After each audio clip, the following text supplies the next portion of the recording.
Muy bien, ya entrando en lo que es la parte final de los contenidos teórico-prácticos para el desarrollo del trabajo práctico número 6, vamos a revisar un poco sobre los ambientes lacustres, que, bueno, como mencionamos anteriormente, son ambientes muy importantes, dado que tienen el potencial de preservar potentes sucesiones sedimentarias. Muy bien, a modo de introducción, podemos decir que bueno, los sistemas lacustres, los lagos, son depresiones que existen en la naturaleza que justamente permiten la instalación de un cuerpo de agua estable, permanente, y existen dos grandes clasificaciones de lagos. Lagos hidrológicamente cerrados, en el caso donde tenemos entrada proveniente de sistemas fluviales entrantes a la cuenca,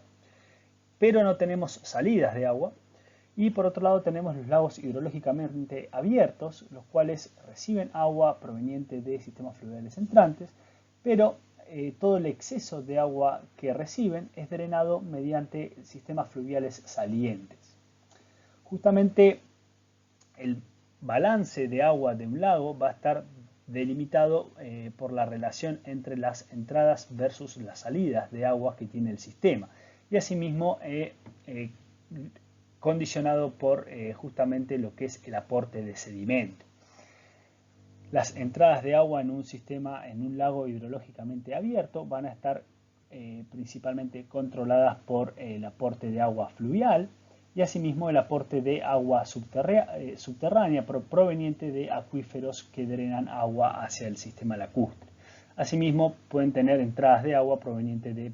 precipitaciones directas. Por otro lado, las salidas de agua van a ser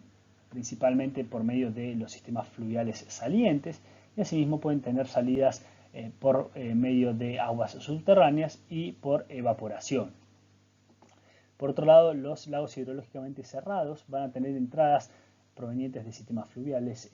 superficiales y asimismo agua subterránea, pero las salidas van a ser principalmente, fundamentalmente por evaporación.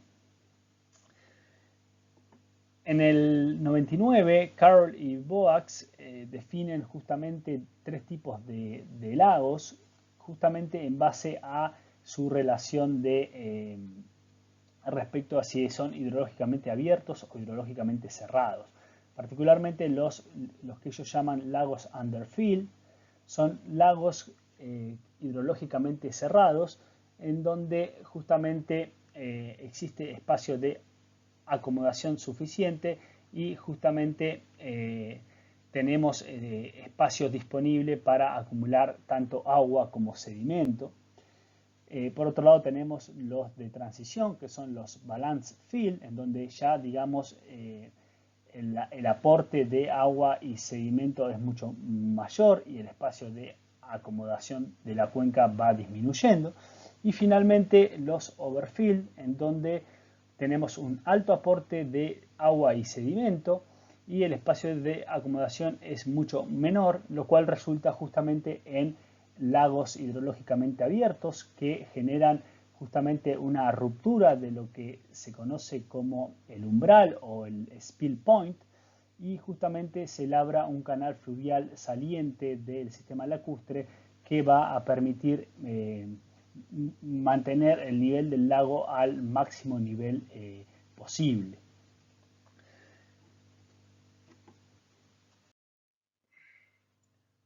Bueno, aquí vemos un detalle de lo que sería un sistema lacustre con un sistema fluvial entrante asociado y asimismo con un sistema eólico en las zonas marginales. Ya hemos visto todo lo que es la parte de sistemas fluviales con planicies de inundación y canales principales y depósitos de desbordes. Por otro lado, hemos visto lo que son los ambientes eólicos con sistemas de dunas e interdunas secas e interdunas húmedas. Y ahora nos enfocaremos particularmente en lo que son los sistemas lacustres. Particularmente la zona costera del lago se caracteriza por entradas de ríos que llegan a su desembocadura y generan o bien deltas litorales, que son estos que se ven aquí, o bien pueden generar en ocasiones cuando, digamos, la descarga del río es extraordinaria y trae mucho sedimento en suspensión, justamente la densidad del flujo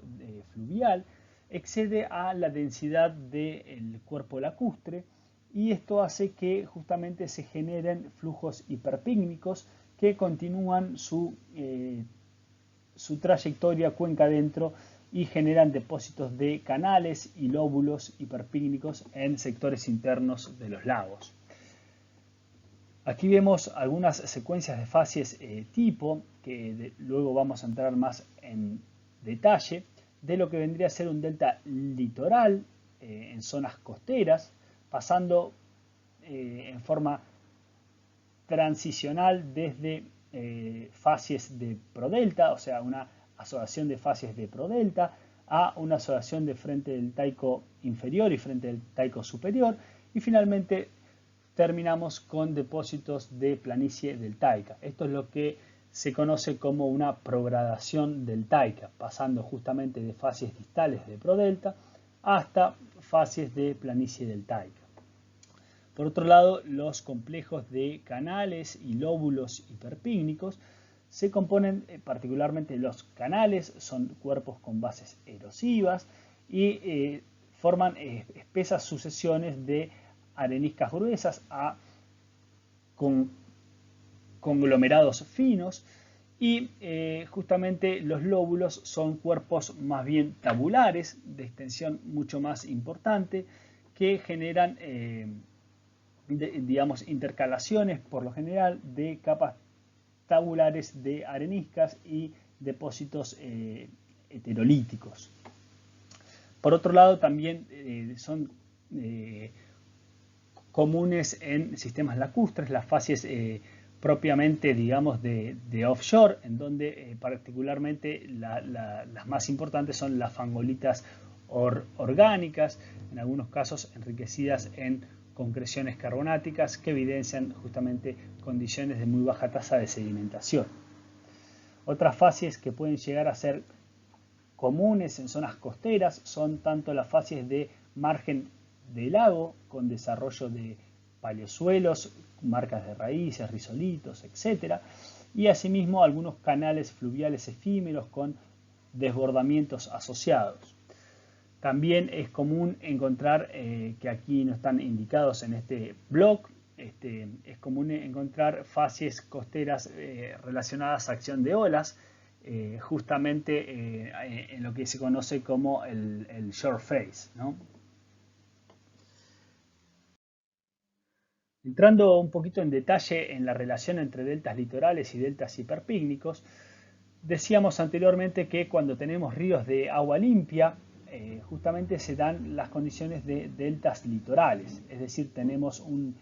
sistema fluvial de agua limpia con transporte de material arenoso y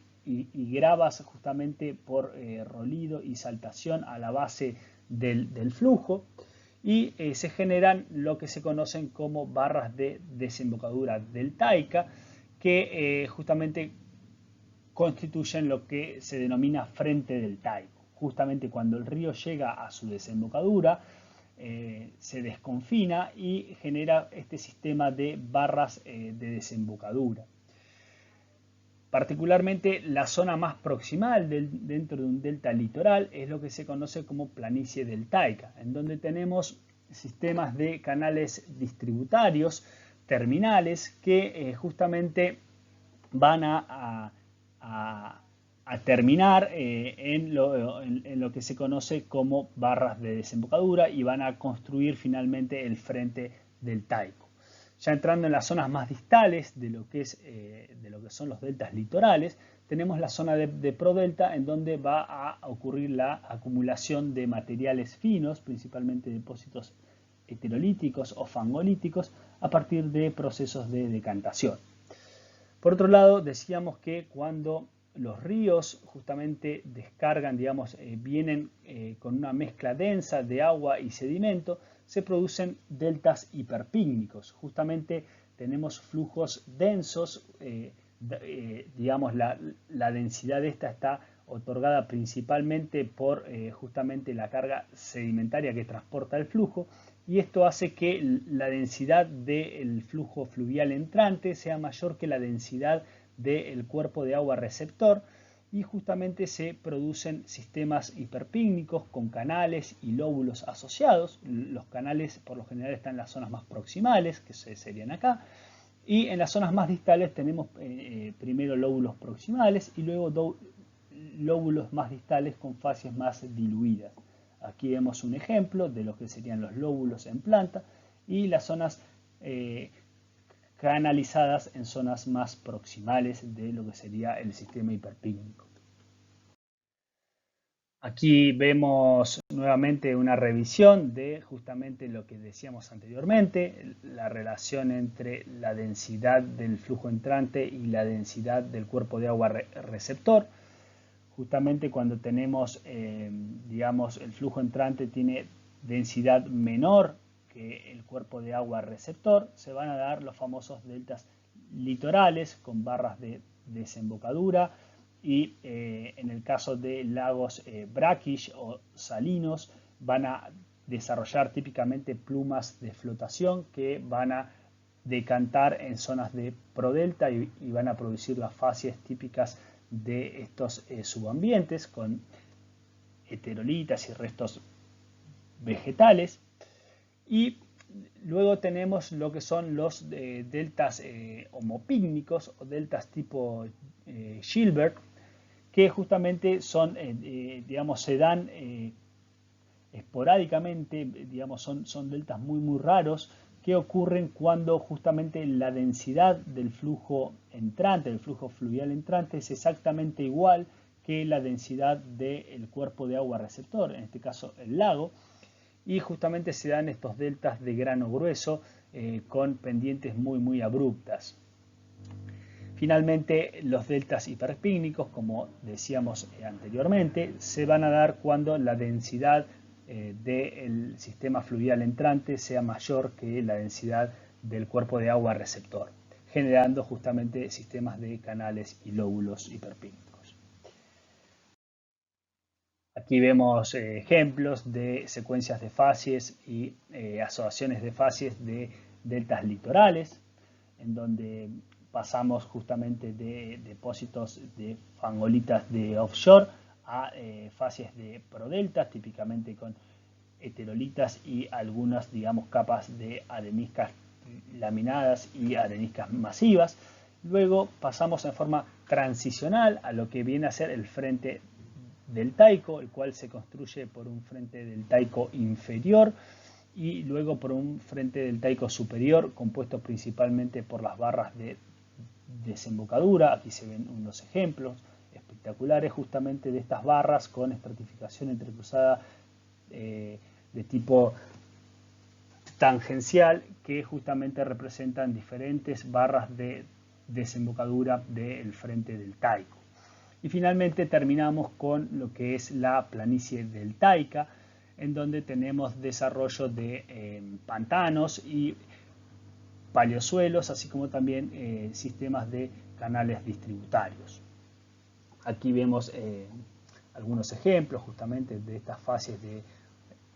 pantanos, donde tenemos fangolitas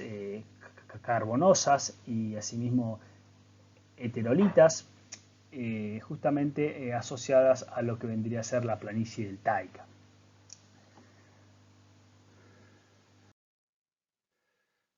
Por otro lado, como decíamos anteriormente, los flujos hiperpícnicos se componen por justamente una zona proximal que está típicamente canalizada y una zona más bien distal en donde justamente tenemos los lóbulos.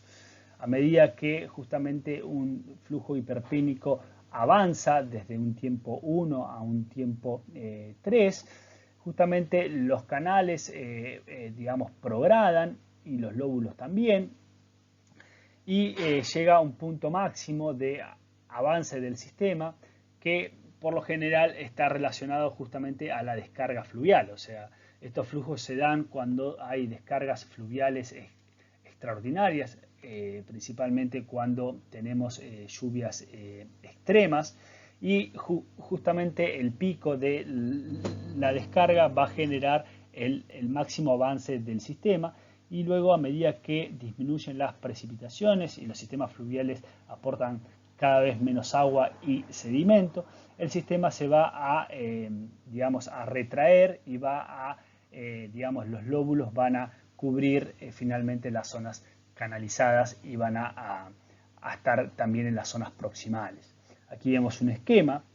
en perfil, digamos, en un corte de, digamos, transversal en la misma posición dentro del sistema, en donde inicialmente en el tiempo 1 tenemos lóbulos, en el tiempo 2 tenemos erosión, incisión de canales hiperpícnicos, justamente relacionados al pico de la descarga fluvial. Justamente esto evidencia la máxima eficiencia del sistema. Y finalmente, cuando digamos, la descarga es cada vez menor, tenemos flujos desacelerantes que van a rellenar justamente los canales, y finalmente vamos a tener por sobre los canales, vamos a encontrar sistemas de lóbulos, digamos, que tapizan todo el sistema.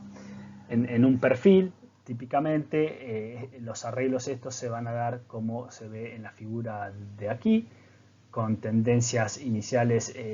grano crecientes, asociadas a digamos, flujos acelerantes, o digamos un sistema hiperpínico que avanza, y luego tenemos algo más bien desacelerante o retrogradante, justamente relacionado a lo que decíamos anteriormente, relleno de canal en esta parte inferior, con bases erosivas, capas amalgamadas, clastos de arcillas y frecuentemente estratificaciones entrecruzadas, justamente diagnósticas del relleno de canales hiperpícnicos,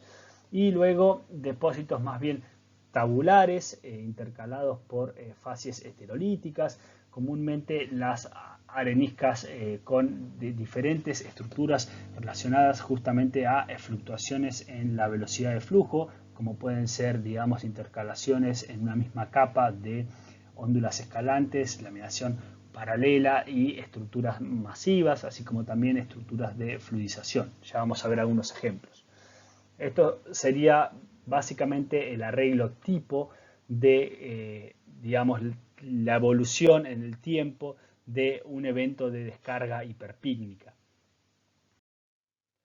Aquí vemos otros ejemplos, como, digamos, en las zonas, digamos, más proximales del sistema vamos a tener sistemas de canales hiperpícnicos, y a medida que nos desplazamos hacia zonas más internas o más distales dentro del sistema lacustre, vamos a encontrar en un primer estadio lóbulos proximales, porque vemos, digamos, capas amalgamadas de areniscas muy gruesas, y a medida que nos desplazamos hacia zonas más distales, hasta interiores de cuenca, vemos cómo eso pasa a lóbulos distales, en donde intercalan capas tabulares, regionalmente muy extensas, de areniscas y depósitos fangolíticos. Aquí abajo vemos algunos ejemplos de lo que son los canales. Aquí lo que está en rojo es un libro de escala, o sea, un cuaderno de campo, como para que tengan una referencia de los espesores que tienen los canales hiperpícnicos, y frecuentemente tienen estos escalones que son diagnósticos justamente de canales hiperpícnicos. Aquí vemos facies de lóbulos, que también lo hemos visto en algún práctico anterior, en donde vemos recurrencia de facies masivas, facies laminadas y facies con ripples, que justamente se relacionan, como ustedes bien saben, a fluctuaciones en la velocidad y la, digamos, la capacidad de un flujo hiperpícnico. O sea, las facies masivas particularmente se relacionan a una gran carga en suspensión turbulenta, y a medida que disminuye la carga en suspensión turbulenta se generan facies laminadas, particularmente con lámina paralela, y digamos, cuando los flujos son bien subcríticos se generan las fases de arenas con climbing ripples. Finalmente, si nos vamos, digamos, ya a sectores internos, encontramos las fangolitas de interior de cuenca, a veces con depósitos rítmicos que justamente se suelen denominar como barbes, que justamente se relacionan a cambios cíclicos, digamos, entre periodos de invierno, verano, en la, digamos, sedimentación en zonas internas de los lagos, a partir justamente de plumas de decantación. Particularmente en los sistemas lacustres se puede hablar de periodos de dilución, por un lado, en donde, digamos, cuando tenemos periodos húmedos de grandes precipitaciones, justamente el inmenso aporte de agua dulce por medio de los sistemas fluviales entrantes hace que justamente el sistema fluvial se, digamos, lleve a que el lago no sufra una concentración y saturación en sales, sino que justamente predominan particularmente las condiciones de sedimentación clástica, con depósitos típicamente de flujos hiperpícnicos asociados a las descargas extraordinarias y depósitos de deltas litorales asociados a descargas más bien de agua limpia. En algunos casos también es común encontrar lo que se denominan interflows, que son, digamos, flujos homopícnicos que se relacionan, digamos, en cuerpos de agua estratificados. Justamente se desarrollan entre lo que es el epilimnio, que es la capa superficial del lago, y el metalimnio. Es muy común que estas plumas avancen, digamos, a través de la superficie entre el epilimnio y el metalimnio. Aquí vemos algunas de estas fases que decíamos anteriormente relacionadas justamente a lóbulos hiperpínicos con fluctuaciones en la velocidad de flujo. Vemos cómo cambian las fases, digamos, la recurrencia vertical de fases que tenemos entre areniscas laminadas, areniscas masivas y areniscas con óndulas escalantes. En algunos casos también es común encontrar estructuras tipo Hamoki asociadas. Y aquí vemos cómo, digamos, el sistema, por lo general, durante los periodos de dilución, el nivel del lago tiende a subir, justamente asociado a que los ríos aportan una gran cantidad de agua al sistema. Esto es válido para los lagos hidrológicamente cerrados. En el caso de un lago hidrológicamente abierto, por más que los ríos aporten mucha agua, todo el exceso de agua que tenga el sistema va a ser drenado por los sistemas fluviales salientes. También hay otros periodos que alternan con los periodos de dilución, que son los periodos de saturación, que pueden ser meromícticos y oligomícticos. Vamos a verlos a continuación. En contraste con los periodos de dilución, los periodos de saturación, meromícticos y oligomícticos, se caracterizan por aportes fluviales muy bajos y ya no tenemos más, digamos, las condiciones de sedimentación clástica, sino que en estos casos van a predominar las condiciones de sedimentación evaporítica. Y justamente, digamos, el bajo aporte fluvial hace que el lago sufra, digamos, evaporación de agua y justamente se concentra en sales y da lugar a la precipitación y a la decantación de diferentes tipos de sales minerales. Aquí vemos el proceso a partir del cual digamos, cuando la capa, digamos, en los periodos meromícticos tenemos una zona superficial que está no saturada y tenemos una zona, digamos, más bien profunda que está saturada, mientras que en los periodos oligomícticos tenemos una saturación completa de toda la columna de agua de nuestro lago. Esto va a influenciar justamente los procesos que van a ocurrir y justamente las fases evaporíticas que vamos a tener representadas en el registro estratigráfico. Es muy común en estas etapas También encontrar depósitos de tapetes microbiales, aquí se ve un ejemplo de ello, justamente relacionadas a las condiciones de sedimentación en estos medios evaporíticos. Recuerden que los tapetes microbiales se relacionan a la actividad microbiana en este caso y son fases equivalentes a lo que serían los Winstons microbianos. Pueden ser denominados también como estromatolitos. Aquí vemos cómo, digamos, en lo que son los periodos de saturación, los escasos aportes fluviales que tiene el sistema van a producir simplemente deltas litorales y por lo general producen también plumas de prodelta y asimismo pueden producir ocasionalmente algún interflow. Pero en este caso no vamos a encontrar descargas relacionadas a flujos hiperpínicos, dado que justamente el sistema está recibiendo muy poco aporte de agua. O sea, no tenemos la frecuencia y la recurrencia de esos, digamos, periodos húmedos con precipitaciones extremas que cargan a los sistemas fluviales. Muy bien, a modo de cierre, aquí vemos un ejemplo real de la formación rayoso en la cuenca neuquina del Cretácico, en donde tenemos aquí en el margen superior derecho, vemos lo que sería justamente un periodo de saturación o de contracción. En la parte central vemos un periodo de dilución o de expansión. Y finalmente en la parte más bien a la izquierda vemos ya el contacto con el grupo Neuquén y depósitos netamente fluviales. Justamente los periodos de contracción se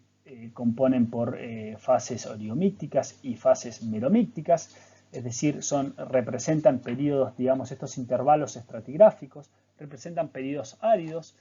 donde predominan los procesos de evaporación, se concentran y se saturan las sales y justamente precipitan en forma de fases principalmente evaporíticas. Por otro lado, durante los periodos de dilución tenemos condiciones más húmedas en el sistema, tenemos altos aportes fluviales que aportan importantes cantidades de agua y de sedimento y resultan justamente en la dilución del sistema. Los depósitos son predominantemente clásticos y se componen por deltas litorales y sistemas de canales y lóbulos hiperpícnicos. Bueno, eso fue todo y espero que haya quedado claro. Este ejemplo es muy espectacular porque